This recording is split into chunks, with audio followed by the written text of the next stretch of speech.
Well, new tonight, the 7 on Your Side I-Team has discovered that Virginia is months behind in processing unemployment claims. The result, 70,000 people already out of work are left now in financial limbo and have been. Tonight, 7 on Your Side investigative reporter Scott Taylor warns the struggle is about to get worse. 20,000 people in Virginia, including Johanna Barksdale, are still waiting to collect their unemployment benefits. How long have you been trying to get your unemployment with the state of Virginia? Since July. Oh my gosh. You haven't gotten any money since July? No, sir. 7 on Your Side has discovered the Virginia Employment Commission is still using a computer system to process claims that is 35 years old. Are you able to tell everybody how far behind you are on claims right now? We heard in August from some people you were still working on claims from May. Has that improved, or you're basically at the same spot? No, we are right at around the 1st of July now. Virginia State Senator Bill DeSteff just sent this letter to Virginia Governor Ralph Northam saying people call VEC 30 times a day, never get through, and get hung up on after waiting for hours. Frankly, the response has gotten worse, not better. We have people who contacted us in March who still haven't had assistance from VEC. Their cases haven't been adjudicated, and the governor needs to address this and put the appropriate resources there. With federal pandemic unemployment relief ending next month, the struggle will continue. I do not see things getting better for us going into next month. I do want to thank VEC and its terrific staff for solving issues for our viewers since May. It's been a huge success, but let's be direct. We have 70,000 people who are still waiting for answers, and right now we are months behind from helping any of them. In Alexandria, Virginia, Scott Taylor, ABC 7 News. And of course, Scott and the 7 on Your Side team have been working the entire pandemic to help people get their benefits.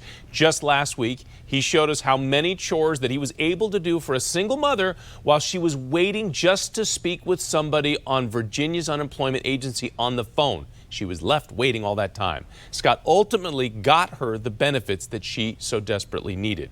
You're going to find that story and how to contact Scott. You can get him on the 7 on Your Side helpline, and you also find him on the website, WJLA.com. Metro is proposing major cuts tonight. Under the new budget proposal, weekend rail service would be eliminated. Multiple stations would be shut down, and you'd have to wait a lot longer to catch a train. And all those changes would be necessary if Metro does not get an additional $500 million in funding. ABC 7's Tom Rousey live at the Smithsonian Metro station, by the way, which is one of the stops that could be on the chopping block. And Tom, there is a lot of balls being juggled right now, and some of them are going to hit the ground. You're definitely right about that, Jonathan. These budget cuts are potentially severe if they are passed. For instance, Smithsonian here, as you mentioned, is one of 19 stations that would close indefinitely. But the closing of those stations, well, that's just the tip of the iceberg of these proposals.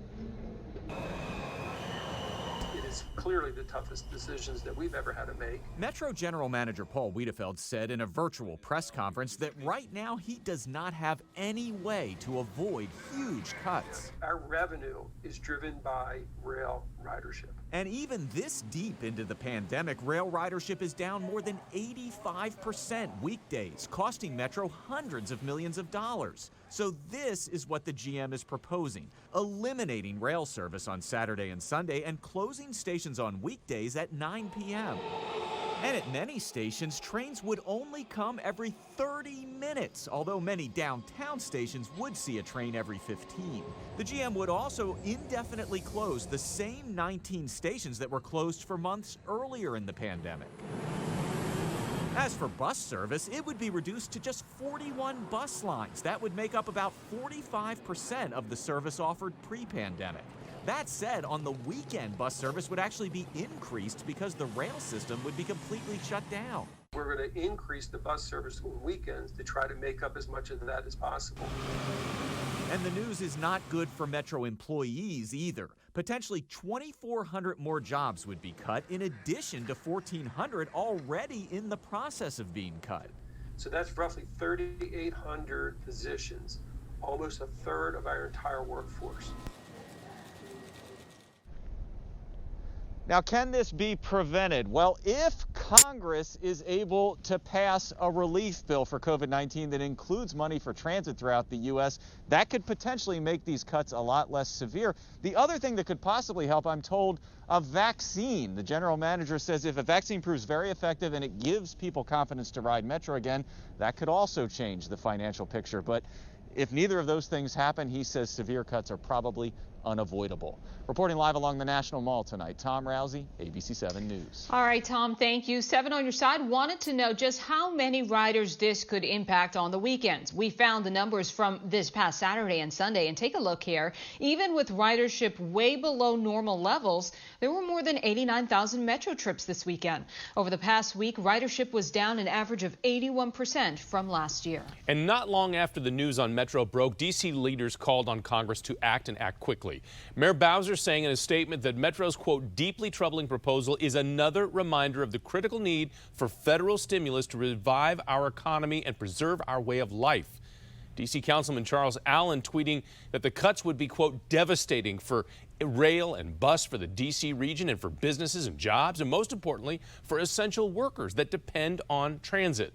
Now, this is a developing story, and 7 on your side, we're going to cover every angle of it for you. You can find a complete breakdown on the proposed cuts right now on the table, including the Metro stations that you rely on. That's right now on WJLA.com.